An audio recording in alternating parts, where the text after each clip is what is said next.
Bismillah, alhamdulillahilladzi allafa baina qulubina fa asbahna bi ni'mati ikhwana. Asyhadu an la ilaha illallah wahdahu la syarikalah wa asyhadu anna Muhammadan abduhu wa rasuluhu la nabiyya ba'dah. Allahumma salli wa sallim wa barik ala nabiyyina Muhammad wa ala alihi wa sahbihi ajma'in, amma ba'du. Teman-teman yang mudah-mudahan senantiasa diberikan kesehatan dan keberkahan oleh Allah Subhanahu wa taala. Pertama-tama dan yang paling utama, marilah kita panjatkan puji dan syukur kepada Allah Subhanahu wa taala yang masih memberikan kita berbagai macam kenikmatan, terutama nikmat iman, nikmat Islam, juga nikmat kesehatan dan nikmat kesempatan. Salawat dan salam semoga terlimpah curah kepada Nabi kita, yakni Rasulullah Muhammad sallallahu alaihi wasallam, kepada keluarganya, kepada para sahabatnya, dan semoga sampai kepada kita selaku umat pengamal sunnahnya. Amin ya rabbal alamin. Amin ya Baik, Allah ya rabbal alamin. Kabarnya sehat semuanya? Alhamdulillah sehat Ustaz. Alhamdulillah ya. Ini biasanya kalau ngaji di Zoom ini begini, perasaan ngajinya sendiri begitu ya. Kalau gak ada yang ngejawab, perasaan kalau kayak di kampung itu kalau krik krik krik begitu ya. Tapi mudah-mudahan tidak demikian. Saya lihat ada berapa nih partisipannya, lumayan banyak ya.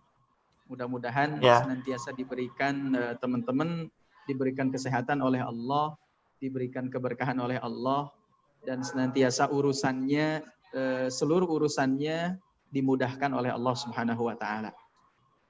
Baik teman-teman yang dimuliakan Allah Subhanahu wa taala, ini materinya memang berat ya.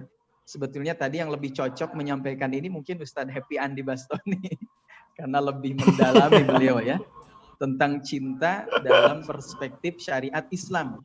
Bagaimana syariat Islam? Wah, Masya Allah Ustadz. Tadi sudah ketemu di surau, sekarang ketemu lagi di ruangan Zoom. Baik teman-teman yang dimuliakan Allah Subhanahu wa taala, kalau kita bicara cinta ini memang agak berat ya. Dimulai cinta ini dari mulai penciptaan manusia. Bagaimana ketika dulu Allah Subhanahu wa taala menciptakan Nabi Adam alaihi salam, kemudian Nabi Adam itu ditempatkan oleh Allah di dalam surga, ya, wa 'allama Adam al-asma'a kullaha tsumma 'aradahum 'alal malaikati faqala anbi'uni, ya, di situ kemudian Nabi Adam diajarkan oleh Allah tentang nama-nama seluruh benda-benda yang ada di muka bumi. Tapi dengan fasilitas yang begitu luar biasa, dengan fasilitas surga, bayangin aja begitu loh ya teman-teman. Nabi Adam diberikan oleh Allah di surga dengan fasilitas luar biasa, mau apapun tinggal minta sama Allah ya. Bahkan sampai-sampai di surga itu kalaupun kita baru ada dalam hati kita pengen ini, Allah sudah kabulkan gitu. Tapi ternyata Nabi Adam ini merasa kesepian, teman-teman. Ya, merasa dirinya, ya kalau bahasa anak sekarang mungkin terasa hampa gitu, ya. Sampai kemudian Allah Subhanahu wa taala menciptakan Hawa. Hawa dalam rangka apa? Dalam rangka menemani Nabi Adam alaihissalam sebagai partner dalam kehidupan. Mulailah kisah kehidupan manusia di situ dimulai dengan adanya Adam dan Hawa. Dan mereka dijadikan oleh Allah dalam keadaan demikian, ya, diiringi oleh apa? Tentu oleh rasa cinta. Sampai kemudian wabatsa minhuma rijalan katsiran wa nisaa. Kata Allah, dari Nabi Adam itu, dari Hawa itu, batsa minhuma rijalan katsiran wa nisaa, menumbuhkan, berkembang biak, beranak pinak, ya, rijalan wa nisaa, dari kalangan laki-laki dan perempuan.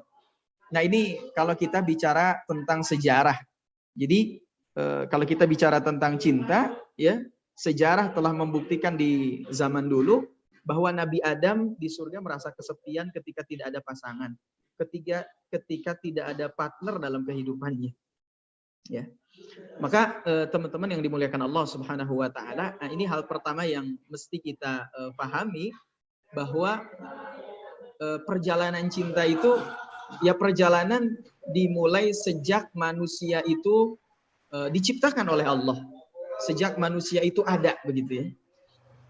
Nah kemudian teman-teman, berikutnya cinta, ya, kita bisa lihat di sini. Saya buat slide ini tidak terlalu banyak ya. tentang definisi cinta. Ya, memang tadi sudah disampaikan tentang apa itu definisi cinta dari Wikipedia, ya, dari dari beberapa sumber. Mari kita lihat bagaimana Islam, ya, Islam sendiri mendefinisikan tentang cinta itu apa sih? Ya tentu kalau kita bicara syariat, bicara Islam, kita lihat definisi para ulama. Ya, pertama di sini dalam secara bahasa, para ulama mendefinisikan cinta itu adalah al-mailu ila syai'is sar, itu condong pada sesuatu yang berjalan atau condong kepada sesuatu, kecondongan kita kepada sesuatu. Jadi kalau dinamakan cinta, kecondongan kita pada sesuatu gitu. Baik itu sifatnya makhluk hidup atau mungkin juga benda, ya, atau mungkin juga kepada yang lainnya. Ya. Ini mohon maaf ada background suara di belakang saya. Karena ini dari kantor, jadi ada sedang perbaikan, jadi mohon maaf kalau ada suara-suara yang ya dianggap aja background ya, suara kita gitu ya. Iya, Ustaz, nggak apa-apa. Kemudian teman-teman kalau kita lihat di sini dalam kitab Al-Mawsu'ah Al-Fiqhiyah Al-Kuwaitiyah, ini kitab fikih yang paling lengkap ya, kitab fikih yang paling lengkap.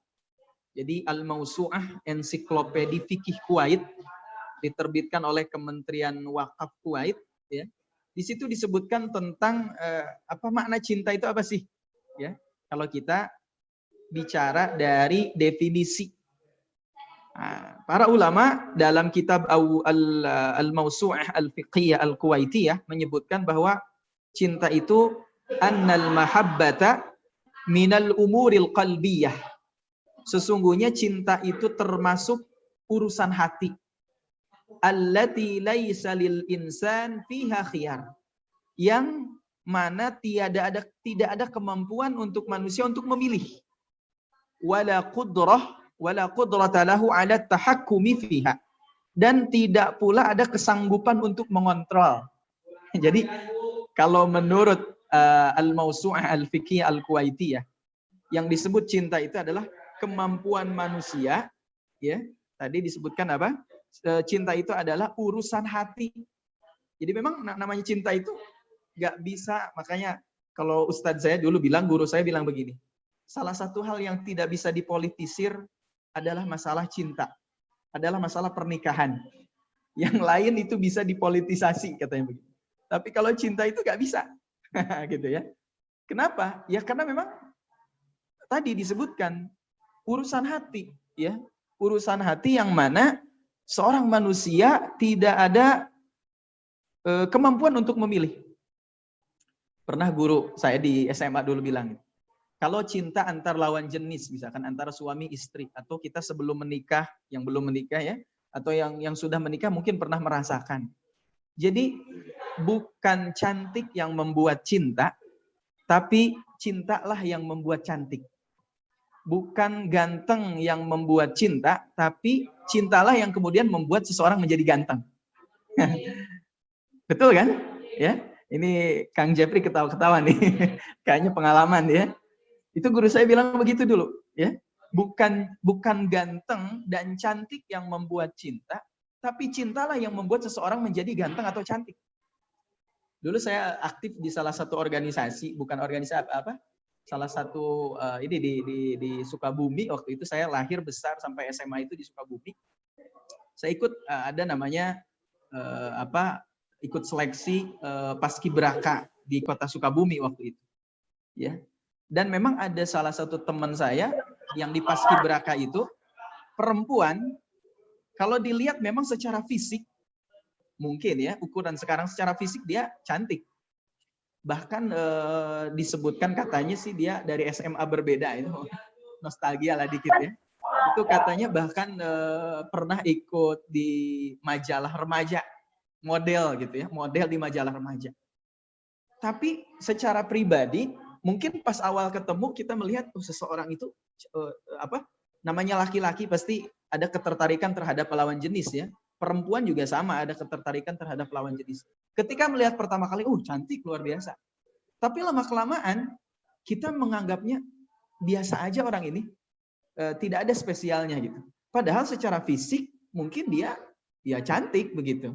Tapi kenapa? Secara pribadi saya tidak ada ketertarikan. Ya. Bukan berarti manusia itu laki-laki. Jadi teman-teman ya, buat yang belum nikah nih. Jadi kalau seorang laki-laki tertarik kepada perempuan atau perempuan tertarik kepada laki-laki, itu sesuatu yang wajar dan sesuatu yang harus disyukuri. Ya, jangan kemudian menganggap, oh dia mah gak suka perempuan, dia mah soleh banget sampai gak suka perempuan. Bukan soleh dia, hati-hati jangan kalau gak suka perempuan ada keanehan begitu ya. Jadi kalau ada ikhwan, laki-laki gak suka perempuan bukan soleh, bukan. Ya. Jadi kalau kita, seorang laki-laki tertarik pada perempuan, atau seorang akhwat tertarik kepada laki-laki, itu sesuatu yang wajar. Bahkan harus begitu.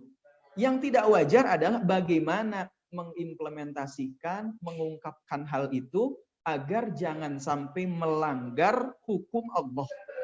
Ya, agar jangan sampai melanggar hukum Allah. Makanya Nabi pernah mengatakan, obat yang paling mujarab untuk dua orang yang saling mencintai, ini kalau kita bicara cinta antar dua manusia, obat yang paling mujarab di antara dua orang yang saling mencintai adalah menikah. Begitu kata Nabi. Ya. Bahkan banyak sastra Arab itu menulis buku-buku tentang ada istilah, ada mungkin teman-teman pernah mendengar, nggak tahu ya, novel atau apa, Laila Majnun, ya, Laila Majnun. Itu menceritakan tentang apa? Tentang seorang laki-laki yang tergila-gila dengan seorang perempuan yang kemudian dia tidak bisa menikahinya. Dan memang itu ada, ya. Jadi sebetulnya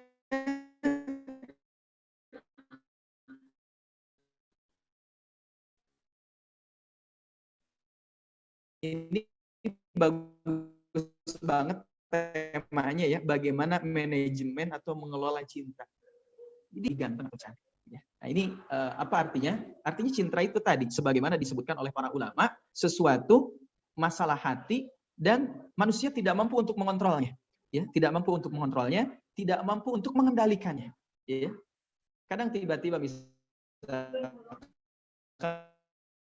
sebelum kita menikah, misalkan sebelum saya, kenapa? Padahal secara fisik mungkin ada yang lebih cantik gitu ya. Secara kecerdasan mungkin ada yang lebih cerdas, tapi kenapa bisa terjadi hal demikian? Nah, itulah yang disebut dengan cinta itu adalah anugerah dari Allah Subhanahu wa taala buat kita, ya. Ada kaitan dengan definisi cinta, teman-teman ya. Makanya kata ulama tadi, annal mahabbata minal umuril qalbiyah allati laisa lil insan fiha khiyar. Jadi sesuatu yang Allah berikan kepada manusia yang tidak ada pilihan, kemampuan memilih untuk manusia dan tidak ada kemampuan untuk mengontrol. Nah, baik. Kalau kita bicara cinta dari Quran, boleh Kang Jeffrey dilanjut ya? Gimana sih Al-Quran berbicara tentang cinta? Sebetulnya banyak sekali ayat-ayat Al-Quran yang berbicara tentang cinta. Ya. Contohnya ada di surah Ali Imran, teman-teman, ayat 14. Allah Subhanahu wa taala berfirman, A'udzu billahi minasy syaithanir rajim. Zuyyina lin-nasi hubbus syahawati minan nisa'i wal banina wal qantarati minadh dhahabi wal fiddati wal harth. Dzalika mata'ul hayatid dunya. Wallahu 'indahu husnul ma'ab. Allahu a'lam bimuradi. Kurang lebih maknanya, teman-teman, kata Allah dalam Quran, zuyyina linnas. Dihiasi manusia itu, zuyyina dihiasi linnasi bagi manusia, hubbus syahwat, mencintai apa-apa yang menarik menurut hawa nafsunya, menurut syahwatnya, menurut pandangannya.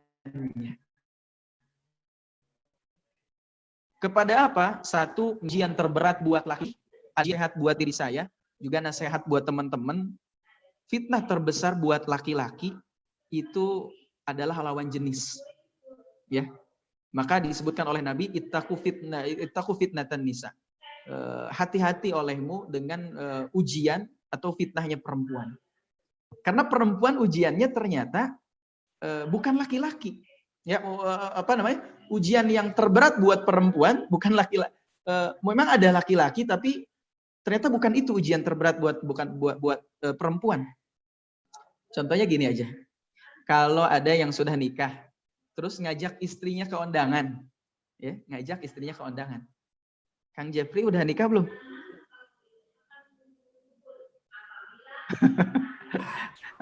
Insya Allah segera Ustaz. Wah, Masya Allah.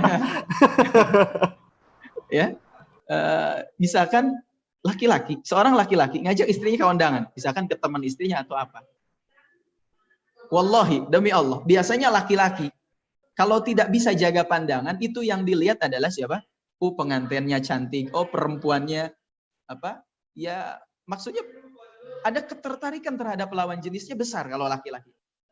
Beda dengan perempuan. Kalau perempuan apa? Biasanya pertama yang dilihat adalah pakaiannya. Ya, pakaiannya. Makanya kalau diajak ke mall, diajak ke pasar, perempuan itu milih pakaiannya luar biasa. Ya, ini merah, biru, hijau gitu kan. Kalau misalkan bilang ke kita, Abi atau Baba, atau bilang apa gitu ke suaminya, coba pilihin yang mana, yang biru, yang hijau atau yang ini. Terus suaminya milih, ya udah pilih yang hijau aja. Kata istrinya, yang merah aja deh. Loh, kalau udah punya pilihan kenapa minta dipilihin gitu. Nah, itu perempuan biasanya. Nah, kelemahan laki-laki yang paling besar, makanya kenapa Allah sebutkan di sini tidak zuyyina linnasi hubbus syahawati minal banin misalkan kepada anak-anak, enggak. Tapi Allah sebutkan di sini yang pertama buat laki-laki itu. Ini sebetulnya ujian terbesar sama saja buat laki-laki dan perempuan sama sebetulnya ya. Tapi khususnya buat laki-laki ini yang paling besar ini ujian lawan jenis. Zuyyina linnasi hubbus syahawati minan nisa, dari seorang perempuan ya. Perempuan juga sama diuji dengan seorang laki-laki. Ya, baru kemudian wal banin ya, anak-anak, wal qanatiril muqantarah ya, wal qanatiril muqantarati minadz dzahabi wal fiddah, perhiasan-perhiasan dunia baik dari emas ya, perak ya, wal khailil musawamah, kuda pilihan, wal an'ami wal hars, binatang ternak ya, wal hars dan sawah atau ladang ya. Kemudian kata Allah Subhanahu wa taala, dzalika mataul hayatid dunya. Itulah kata Allah, mataul hayatid dunya. Perhiasan dunia. Wallahu indahu husnul ma'ab.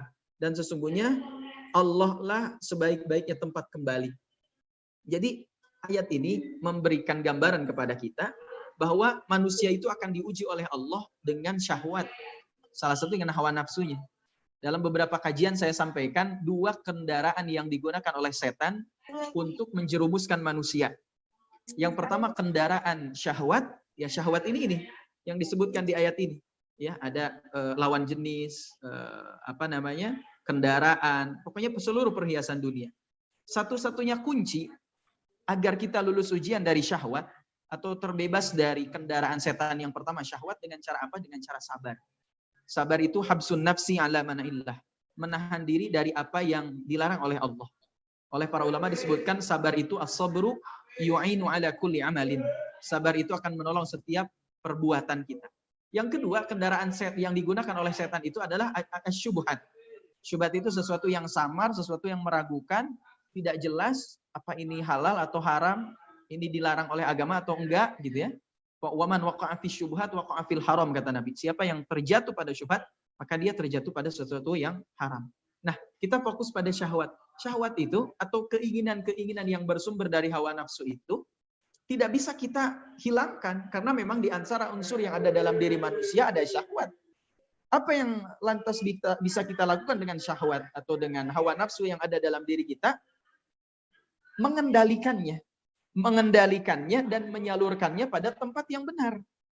Ya, pada tempat yang benar itu. Maka disebutkan dalam hadis hujibatin naru bisyahawat wa hujibatil jannatu bil makarih.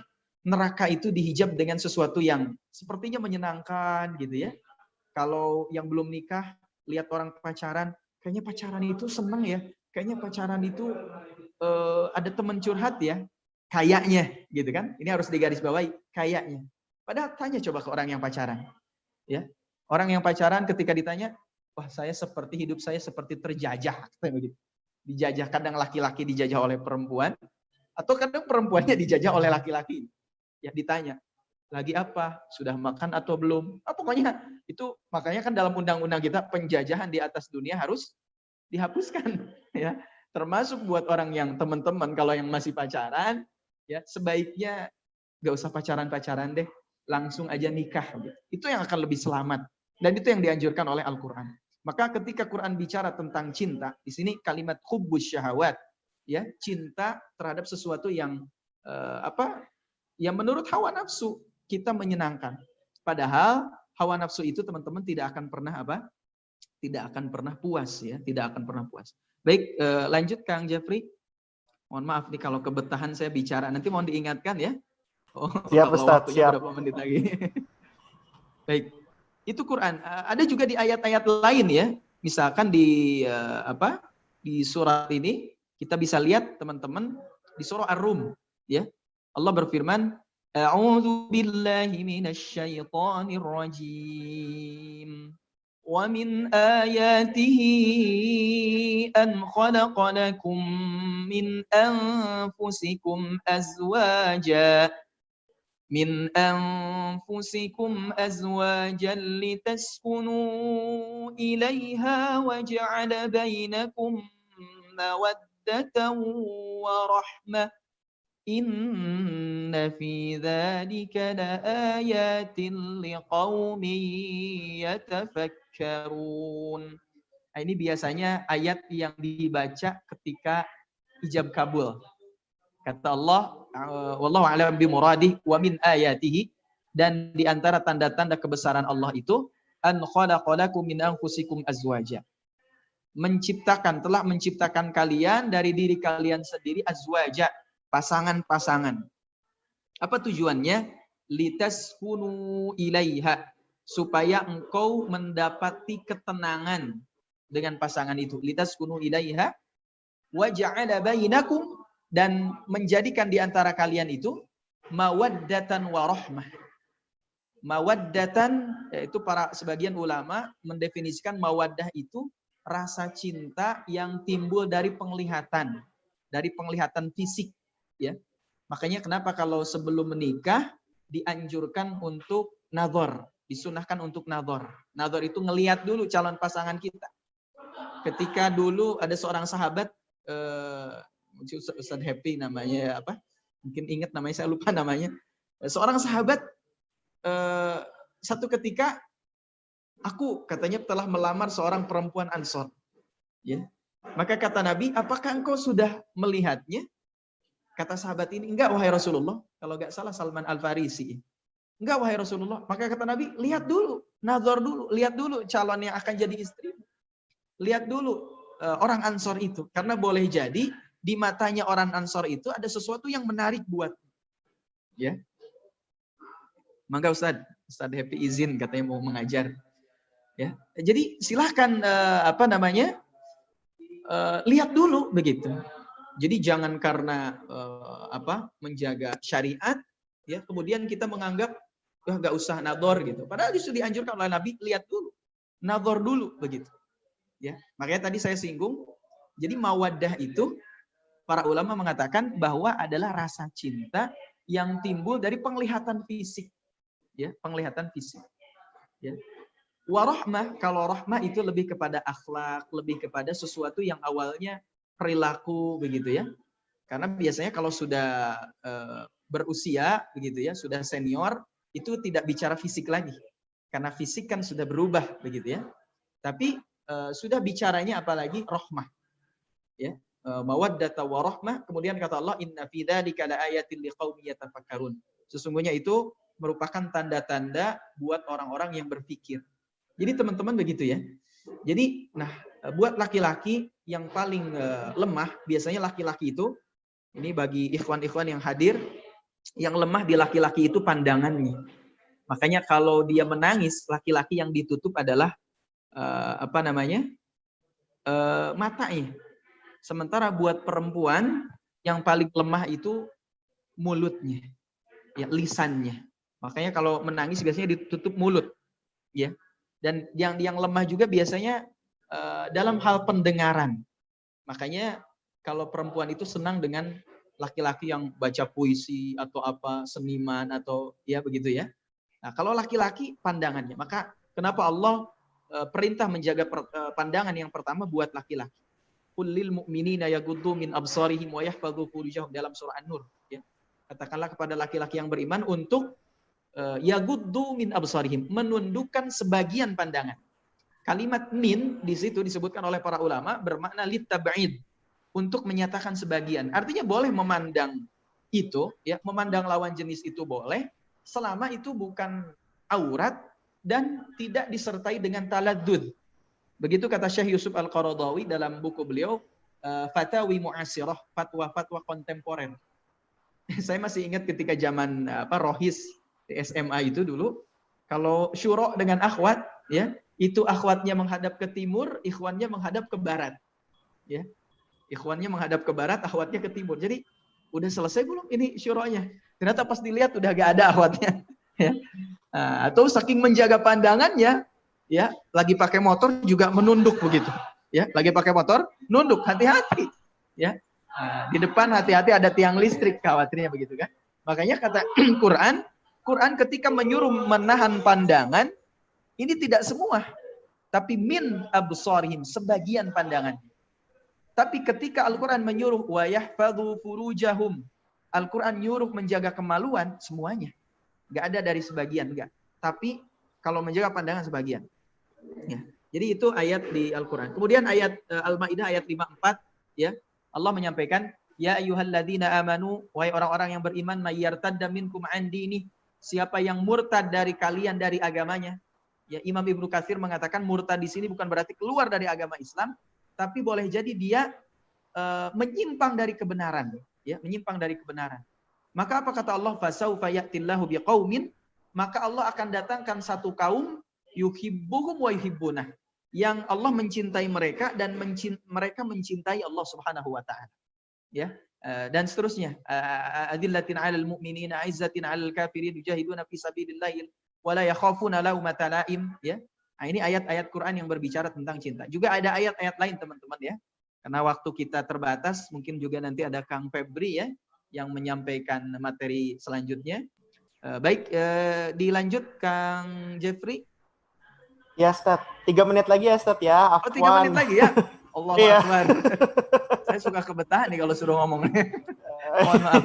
Baik, lanjut. 3 menit ini kita percepat metode proklamasi dalam tempo yang sesingkat-singkatnya. Boleh dilanjut slide-nya? Siap. As-sunnah, ya, tadi sudah disinggung oleh oleh Bunda tadi, ya. Nabi menyampaikan salasun man kunna fihi wajada, dilanjut boleh hadis ini. Ya, dalam hadis ini disampaikan salasun man kunna fihi wajada halawatal iman. Ada 3 perkara yang apabila ada dalam diri seseorang maka akan mendapatkan rasa manis dalam keimanan. An yakunallahu wa rasuluhu ahabba ilaihi mimma siwahuma. 1, menjadikan Allah dan Rasulnya sebagai sosok zat yang paling dicintai. Yang kedua, wa yuhibbal mar'a la yuhibbuhu illa lillah. Kemudian mencintai seseorang harus didasari karena Allah. Dan yang ketiga, wa ayyakraha ya'uda ilal kufr. Benci ketika akan kembali kepada kekufuran, kama takrahu anta fadha minan nar.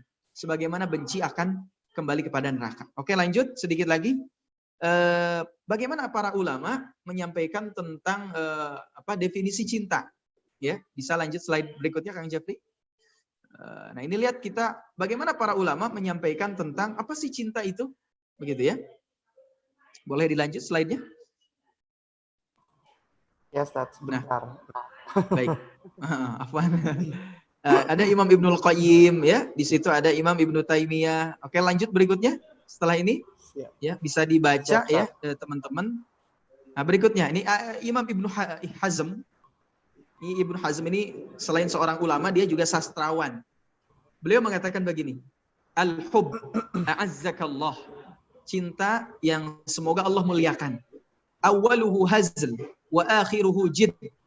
Mulanya adalah canda dan akhirnya adalah kesungguhan. Cinta memiliki makna yang dalam, indah dan agung. Tiada kata yang kuasa melukiskan keindahan dan keagungannya. Hakikatnya tidak dapat ditemukan kecuali dengan segenap kesungguhan penjiwaan. Cinta tidak dilarang atau dimusuhi oleh syariah karena hati manusia berada di tangan Allah yang Maha Kuasa. Nah, ini perkataan Imam Ibnu Hazm, ya. Kata Ibnu Hazm, "Fala tudraku haqiqataha illa bil mu'anat wa laisa bimunkarin fid diyanat."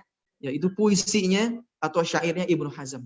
Jadi syariah tidak pernah melarang seseorang untuk mencintai siapapun, ya. Mencintai Allah, mencintai Rasul, mencintai sesama manusia, selama cinta itu tidak dilarang oleh Allah, ya, selama cinta yang tidak terlarang, ya, cinta yang memang tidak dilarang oleh syariat. Apa bukti cinta? Cinta itu bukan berarti kita harus menjadikan seseorang milik kita, ya, tapi cinta itu lebih banyak kepada memberi, ya. Semakin kita mencintai, maka semakin banyak kita memberi. Terakhir, bagaimana ketika Rasulullah SAW beribadah dengan cinta kepada Allah. Ya. Aisyah radhiyallahu anha meriwayatkan itu kakinya Rasulullah itu bengkak-bengkak, ya, kakinya Rasulullah bengkak-bengkak. Kemudian kata Aisyah radhiyallahu anha, "Ya Rasulullah, kenapa engkau masih sholat malam sampai kakimu bengkak-bengkak?" Maka apa jawabannya ya Nabi? "Afala akuna abdan syakura." Tidakkah engkau senang wahai Aisyah ketika aku menjadi hamba Allah yang bersyukur? Jadi puncak ibadah yang tertinggi ketika kita beribadah kepada Allah adalah ibadah yang kita lakukan dilandasi dengan rasa cinta. Mungkin itu Kang Jeffrey, teman-teman.